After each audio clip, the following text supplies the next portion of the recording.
బ్రహ్మానందం గారిని త్వరలోనే ఆ సినిమాలో చూడాలని మేము మనస్ఫూర్తిగా కోరుకుంటూ ఉన్నాము. ఇక వెన్నెల కిషోర్ గారిని మాట్లాడవలసిందిగా రిక్వెస్ట్ చేస్తున్నాం. వెన్నెల కిషోర్ గారు సినిమాలో చాలా ఎక్స్ట్రోవర్ట్గా కనిపిస్తారు కానీ ఆన్ స్టేజ్ మాత్రం ఇంట్రోవర్టే. యా అంటే తప్పది మ్యామ్ యాక్చువల్గా. First of all thank you sir megastar garu gracing the occasion. Really happy sir, means lot. And frankly నా సిచ్యువేషన్ ఎలా ఉందండి సార్, మనం ఒక ఇంటికి వెళ్తాము అండ్ వాళ్ళు సాగనంపడానికి బయటకు వస్తారు అందరూ. సరేనండి వెళ్తానంటాను, షూ వేసుకోవాలి, వాళ్ళందరూ అక్కడే నిల్చొని ఉంటారు. ఆ టైంకి లేస్ సరిగ్గా వెళ్ళకుండా, కట్ట లేకుండా, సాక్స్ వెళ్ళకుండా కొంచెం ఆ టెన్షన్ ఉంటుంది చూడండి సార్. వాళ్ళేమో వెళ్తే తలుపేసుకుందాం, వాళ్ళు సరే మళ్ళీ కలిసాం ఈరోజు. ఆ టిపికల్ టెన్షన్ ఒకటి నాకు ఫీల్ అవుతున్నా సార్ ఇక్కడ. I hope you understand. కొంచెం వర్డ్స్ తడబడితే క్షమించండి. అండ్ బ్రహ్మానందం గారు ఈరోజు ఎంత హ్యాండ్సమ్ ఉన్నారంటే ఆయన ఫంక్షన్కి ఆయనకే థ్యాంక్స్ చెప్పాలని వచ్చినందుకు. ఆ రేంజ్లో ఉన్నారు. అండ్ రాహుల్ గారికి, నిఖిల్ గారికి thank you so much sir for Giri role and really means lot. ఎందుకంటే జెన్యున్గా షూట్ చేసేటప్పుడు చాలా ఎంజాయ్ చేశాను, డబ్ చెప్పేటప్పుడు ఇంకా ఎంజాయ్ చేశాను. And really hoping that people will love it.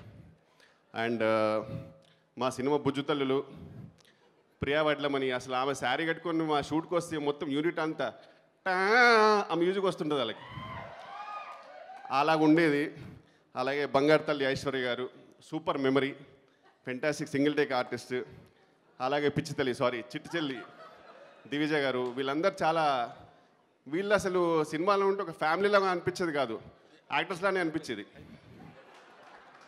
And coming back to our hero of the movie Raja Gautam garu, నాకు వారేవా అప్పుడు పరిచయం అయ్యారు. అండ్ అక్కడ నుంచి I'm really glad that it did వారేవా, ఎందుకంటే ఒక మంచి ఫ్రెండ్ దొరికాడు, fantastic person, beautiful person inside and out. And ఆయనతో జర్నీ రియల్గా చాలా వెరీ అంటీన్ memories to cherish and very inspiring to become a beautiful person. Thank you so much భయ్యా for all the journey with you. And ఈ సినిమాలో full length రోల్లో I really enjoyed. Thank you so much. And once again Brahmanandam గారు, మీ గురించి చెప్పేంత స్థాయి స్థానం నాది లేదు, but I'm really happy sir. మీరు ఎంత చెనువు ఇచ్చినా అప్పుడప్పుడు నిజంగా ఒక ఫ్రెండ్ లాగా అనిపిస్తారు. ఆ టైంకి ఇంత లాంగెస్ట్ ఏవి నా లైఫ్లో ఇప్పుడు చూడలే. మొత్తం సచిన్ టెండూల్కర్ 100s ఎన్ని కొట్టాడో మొత్తం లైవ్లో చూసిన దానికంటే లెంత్గా ఉంటుంది ఏవి. ఎందుకంటే ఇంకెంత కట్ చేస్తాం, ఆయన చెప్పిన ప్రతి సినిమాలో ఒక షార్ట్ వేసినా సరే హాఫ్ అన్ అవర్ అవుద్ది. So thank you so much sir, it's a great inspiration to be beside you. And thank you అందరికీ. ఇంకెవరైనా పేర్లు మర్చిపోయింటే క్షమించండి. అండ్ రఘుబాబు గారు నాకు చాలా ఇష్టమైన person, on screen and off screen. And I think is the only actor నేను పర్సనల్గా ఫోన్ చేసి సార్ మంచి ఎటని వెళ్దామా సార్ సినిమాకైనా డిన్నర్కైనా అంటాను, అంత బ్యూటిఫుల్ పర్సనాలిటీ. అండ్ ఈ సినిమా చాలా హ్యాపీగా అండ్ ఫీల్ గుడ్గా ఉంటుందండి. వాయిలెన్స్ గురించి, వాయిలెన్స్ ఇందులో ఉందా లేదా అని చెప్పడానికి ఒకటే మాట చెప్తాను, సినిమా రోలింగ్ టైటిల్స్ వరకు కూడా రాజీవ్ కనకాల గారు ఉంటారు. సో మీరు ఇంకా అర్థం చేసుకోవచ్చు ఎంత నీట్ సినిమానో, ఎంత వాయిలెన్స్ లేని సినిమానో. So please come and graces. I really hope you guys will like it. Thank you so much. And Anil Ravipudi garu గురించి చెప్పడం అంటే చాలా చెప్పాలి, బట్ ఇది స్టేజ్ కాదు. అండ్ నేను స్టార్ట్ చేసిన టెన్షన్ అయిపోతారు అతను.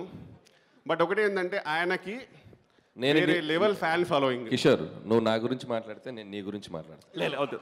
అనిల్ రావిపూడి గురించి మేము మాట్లాడలేదు, దయచేసి ఇద్దరు ఎవరి గురించి ఎవరు మాట్లాడదు. మాట్లాడాం సార్, టైం అయిపోయింది. మమ్మల్ని దృష్టిలో పెట్టుకుని, మా ప్రేక్షక మహాశైలిని దృష్టిలో పెట్టుకుని వదలొద్దు ఖచ్చితంగా. అండ్ లాస్ట్ థింగ్, కొంచెం లేట్ అయింది, నాగశ్విన్ గారు కల్కి సినిమా చాలా బాగుంది sir. Thank you, thank you, thank you, thank you. ఎంత లేట్ అయినా పర్లేదు, రేపటి కోసం మీరు చెప్పడం మంచిదే. ఓకే, సో ఇప్పుడు